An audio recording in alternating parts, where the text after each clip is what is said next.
এটি দুই এমন শিশুর গল্প যাদের মাথার ওপর কোনো ছাদ ছিল না আর গায়ে দেওয়ার মতো কোনো কম্বল। তাদের জীবনে যদি কিছু থেকে থাকত তবে তা ছিল শুধু অপমান আর ক্ষুধা। কিন্তু এই শিশুরাই শহরের সবথেকে ধনী ব্যক্তিকে সাহায্য করেছিল। কিভাবে তা জানলে আপনার চোখে জল এসে যাবে। শহরের এক কনকনে শীতের সকাল। কুয়াশা তখনও কাটেনি। তার মধ্যেই ছিঁড়ে যাওয়া একটা পুরনো বস্তার নিচে চাপা পড়া দুটো শরীর থরথর করে কেঁপে উঠল। এরা ছিল সাহিল আর চুটকি। সাহিলের বয়স বড়জোর 10 বছর হবে, কিন্তু কাঁধের ওপর দায়িত্ব কোনো বৃদ্ধের চেয়ে কম নয়। আর তার ছোট বোন চুটকি, যার বয়স ছিল বড়জোর 7 বছর, যার চোখের শৈশবের উজ্জ্বলতা এখন ক্ষুধার গভীরতায় হারিয়ে যাচ্ছিল। তাদের না ছিল কোনো ঘর, না ছিল কোনো আপনজন, শুধু ছিল একটা ছিঁড়ে যাওয়া জামা, যার ফুটো দিয়ে ঠান্ডা হাওয়া তাদের বুককে চালুনির মতো ফুঁড়ে দিত। মা বাবা কেউ নেই। কোথায় চলে গেল, কবে চলে গেল, কি অবস্থায় গেল, এই প্রশ্নগুলো এখন তাদের স্মৃতিতেও আবছা হয়ে গিয়েছিল। সাহিল চুটকির হাত শক্ত করে ধরল আর বলল, চুটকি, আজ হিম্মত হারাস না। কাল রাতেও আমরা খালি পেটে শুয়েছিলাম, আজ অন্তত একবেলার রুটি জোগাড় করতেই হবে। তারা গিয়ে শহরের সবথেকে বড় হোটেল রয়্যাল প্যালেসের বাইরে দাঁড়াল। সেখান থেকে ভেসে আসা খাবারের সুগন্ধ তাদের পেটের আগুনকে আরও বাড়িয়ে দিচ্ছিল। তখনই একটা আলিশান গাড়ি এসে থামল। এক ধনী ব্যক্তি তার বাচ্চাদের নিয়ে নামলেন, যারা দামি জ্যাকেট আর জুতো পরেছিল। চুটকি ধীরে ধীরে এগিয়ে গেল। তার হাত কাঁপছিল।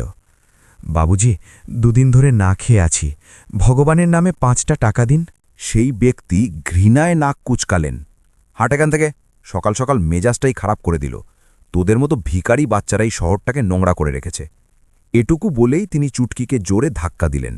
চুটকির পা পিছলে গেল আর সে সরাসরি রাস্তার ধারের নোংরা নর্দমার জলে গিয়ে পড়ল। তার হাত ছিলে গেল, কাদা মেখে গেল মুখে। সে কাঁদতে লাগল। সাহিল ছুটে এসে তাকে তুলল। চারপাশের মানুষ সাহায্য করার বদলে দাঁড়িয়ে তামাশা দেখতে লাগল। কেউ কেউ মোবাইল দিয়ে ভিডিও করছিল আর কেউ হাসছিল।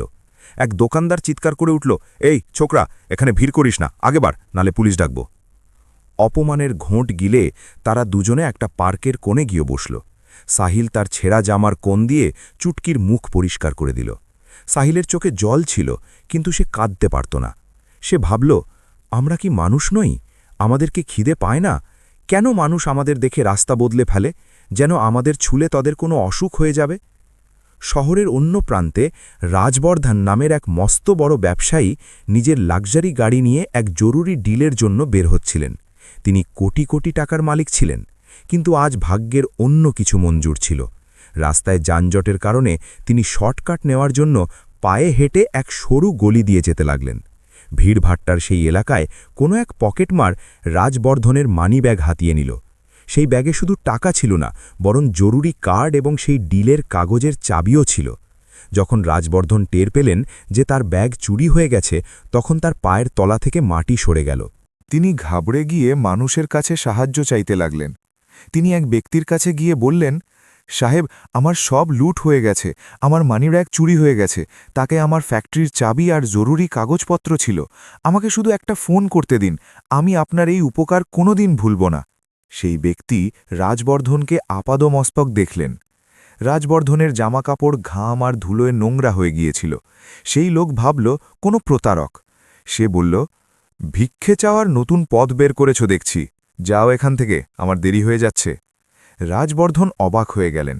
যিনি কাল পর্যন্ত অন্যদের সাহায্য করতেন, আজ তিনিই রাস্তায় অসহায় হয়ে পড়েছিলেন। কেউ তাকে বিশ্বাস করছিল না। হার মেনে তিনি মোড়ের মাথায় একটা বেঞ্চে মাথায় হাত দিয়ে বসে পড়লেন। এদিকে সাহিল তার বোনের সাথে একটা ভাঙা বাটি নিয়ে রাস্তার ধারে বসে পড়েছিল। বেলা বাড়তে লাগল, রোদ চড়া হল। বাটিতে কখনো 2 টাকা, কখনো 5 টাকা, আবার কখনো কিছুই জুটছিল না। খিদে যখন রোজগার অতিথি হয়ে দাঁড়ায়, তখন মানুষ নিজের আয়না থেকেও চোখ সরাতে শুরু করে।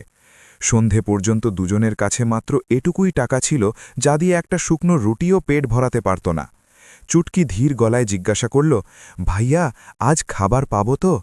সাহিল এক চিলতে মিথ্যে হাসি দিয়ে বলল, হ্যাঁ, কিছু না কিছু একটা হয়ে যাবে। কিন্তু সাহিল জানত আজ আবার দুজনকে আধ পেটে শুতে হবে।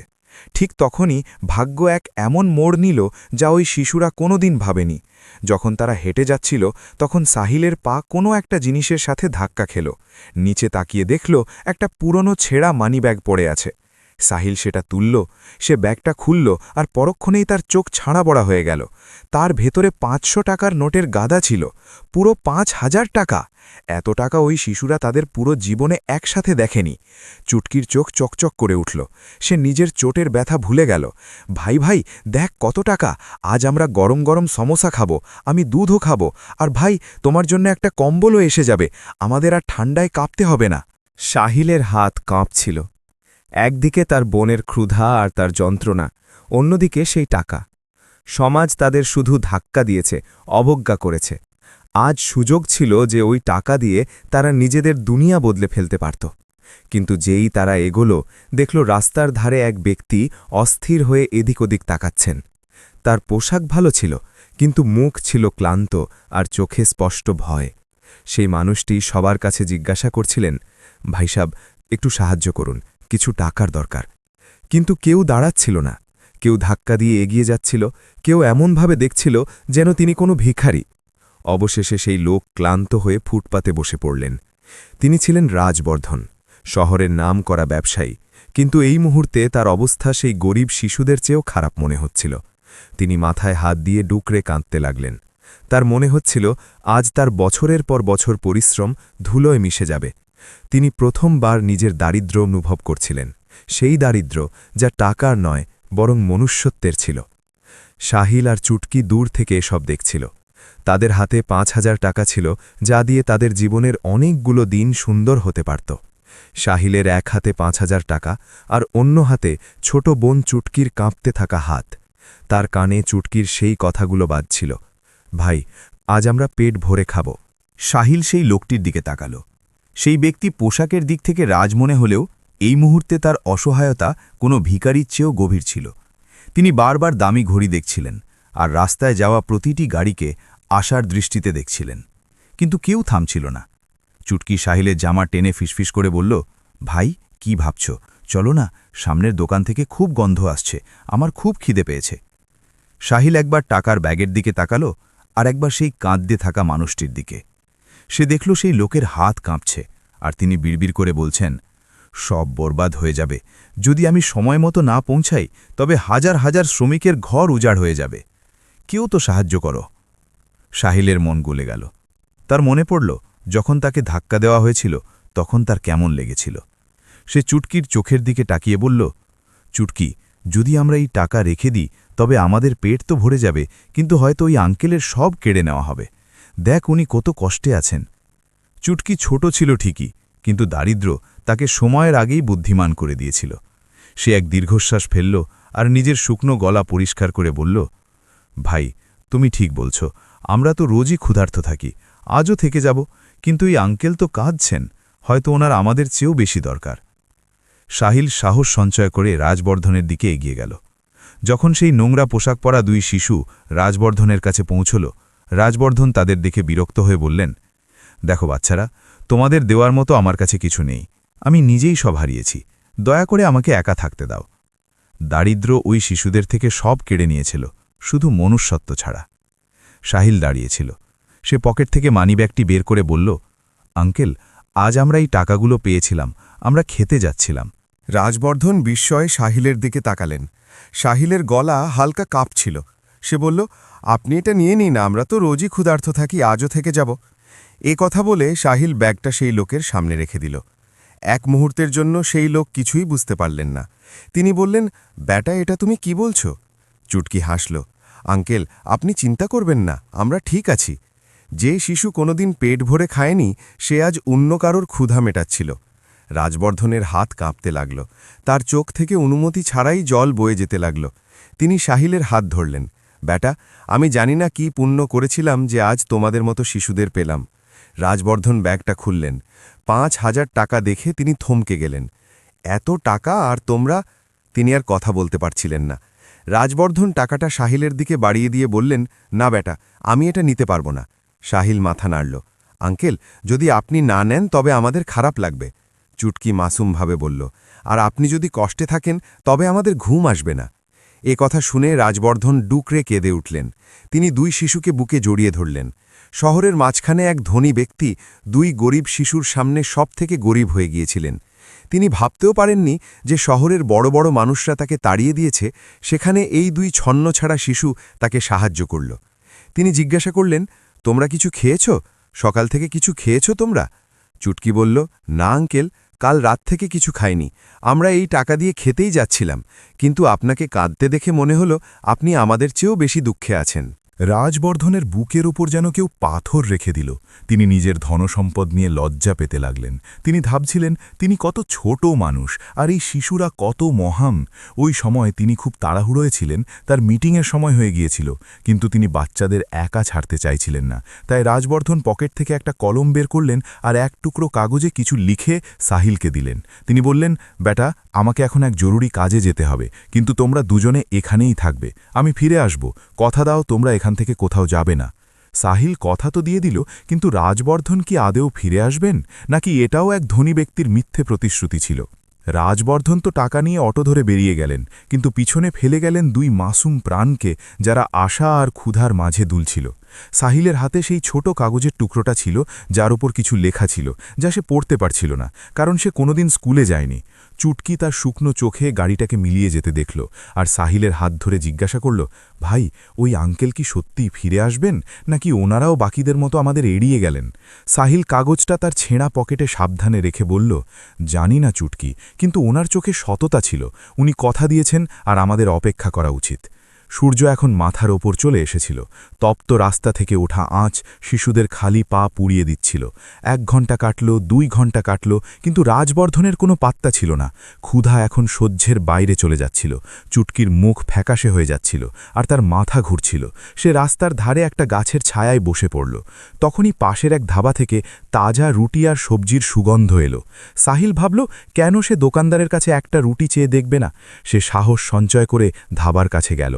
সাহেব, আমার বোন খুব ক্ষুধার্ত, একটা বাঁশি রুটি পাওয়া যাবে? কাল ওই আঙ্কেল এলে আমি আপনার টাকা শোধ করে দেব।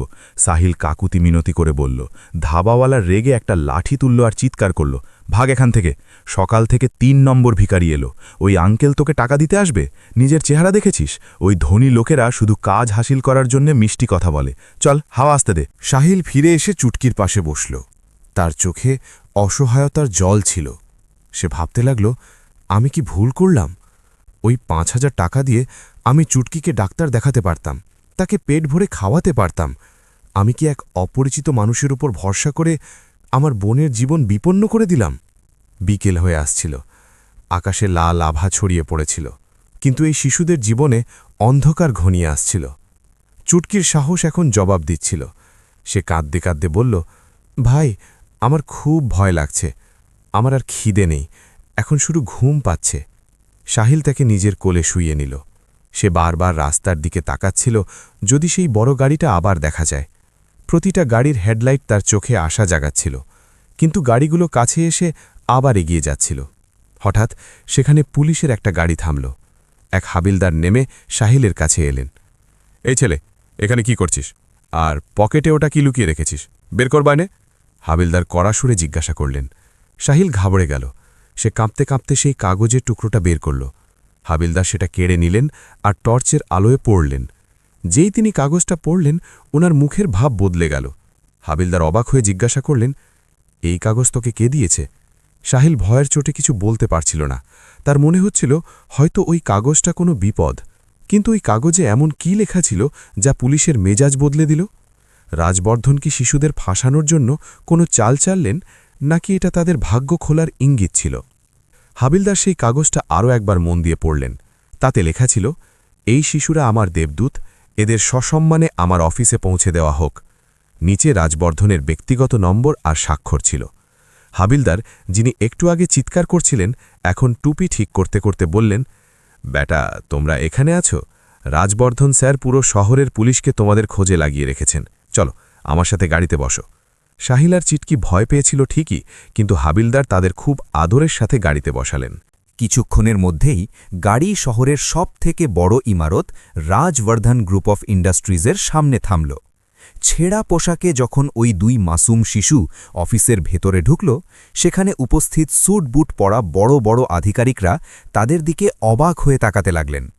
কাল পর্যন্ত যাদের মানুষ ধাক্কা দিয়ে ফেলে দিত, আজ তাদের জন্য অফিসের সদর দরজা খুলে দেওয়া হয়েছিল। তখনই সামনে থেকে রাজবর্ধন দৌড়ে এলেন। তার চোখে জল ছিল। তিনি নিজের দামি শেরবানির তোয়াক্কা না করে ওই দুই শিশুকে জড়িয়ে ধরলেন। রাজবর্ধন বললেন, আমাকে ক্ষমা করে দিও বাচ্চারা, আমার মিটিংয়ে এমন বাধা এসেছিল যে ফিরতে দেরি হয়ে গেল। আমার মনে হয়েছিল তোমরা হয়তো চলে গেছ। রাজবর্ধন তখনই তার স্টাফদের বললেন যেন তাদের জন্য শহরের সব থেকে ভালো খাবার আনানো হয়। সাহিল আর চুটকি প্রথমবার টেবিলে বসে এত খাবার দেখল, কিন্তু সাহিল প্রথম গ্রাস মুখে তোলার আগে রাজবর্ধনের দিকে তাকালো আর জিজ্ঞাসা করল, আঙ্কেল, আপনি কি সত্যিই সেই লোক যিনি কাল রাস্তায় কাঁদছিলেন? রাজবর্ধন হাসলেন আর বললেন, হ্যাঁ বেটা, কাল আমি আমার ধন সম্পদের জন্য নয়, বরং মনুষ্যত্বের খোঁজে কাঁদছিলাম। তোমরা আমাকে শেখালে যে ধনী সেই নয় যার কাছে টাকা আছে, বরং ধনী সেই যার মন বড়। রাজবর্ধন সবার সামনে ঘোষণা করলেন, আজ থেকে এই শিশুদের নিয়ে কেউ মজা করবে না। সাহিল আর চুটকি আজ থেকে আমার দায়িত্ব। এরা শহরের সব থেকে ভালো স্কুলে পড়বে আর এক সুন্দর বাড়িতে থাকবে। আর হ্যাঁ, যে দোকানদার এদের ধাক্কা দিয়েছিল তাকে আমি উচিত শিক্ষা দিয়েছি। চুটকির চোখে এখন জল ছিল না, বরং উজ্জ্বলতা ছিল। সে রাজবর্ধনের হাত ধরল আর বলল, আঙ্কেল, এখন আমাদের আর কখনো খিদের জ্বালায় কাঁদতে হবে না তো? রাজবর্ধন তার ছোট হাতের তালুতে চুমু খেলেন আর বললেন, কখনো না মা, এখন তোমার পড়াশোনা আর খুশির দায়িত্ব আমার। সেই রাত সাহিল আর চুটকির জন্য এক নতুন সকাল নিয়ে এলো। সমাজ তাদের আবর্জনা ভেবেছিল, কিন্তু তাদের সততা তাদের সেই জায়গায় এনে দিল যা বড় বড় ধনীরাও পায় না। সত্যি তো এটাই যে ছেঁড়া পোশাকের আড়ালে অনেক সময় একজন দেবদূত লুকিয়ে থাকে। যদি আপনি কাউকে সাহায্য করতে পারেন তবে অবশ্যই করবেন, কারণ কে জানে খোদা আপনাকে কার বেশে পরীক্ষা করছেন। বন্ধুরা, আপনাদের এই গল্পটি কেমন লাগলো আমাদের কমেন্টে অবশ্যই জানাবেন, এবং আপনি এই ভিডিওটি দেশের কোন কোণ থেকে দেখছেন তাও অবশ্যই জানাবেন।